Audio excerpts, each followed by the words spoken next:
করবেন, তাহাজ্জুদ নামাজ পড়বেন, এতে আল্লাহ পাক রব্বুল আলামিন আপনার উপর অনেক অনেক বেশি পরিমাণে খুশি হয়ে যাবে।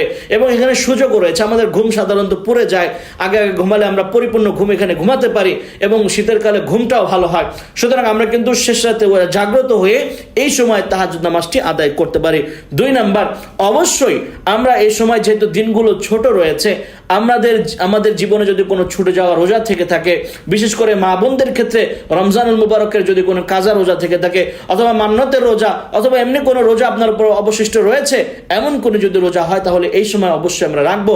কারণ এই সময় দিনটি খুবই ছোট থাকে, সাথে সাথে এই সময় মানুষের পিপাসার বা পানির পিপাসা কিন্তু লাগে না।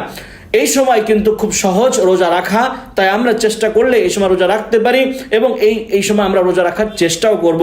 বিশেষভাবে যদি কারো উপরে কোনো রোজা অবশিষ্ট নাও থাকে, তাহলেও আমরা নফল রোজা রাখবো ইনশাআল্লাহ। 3 নাম্বার খুবই গুরুত্বপূর্ণ একটি বিষয়, সেটি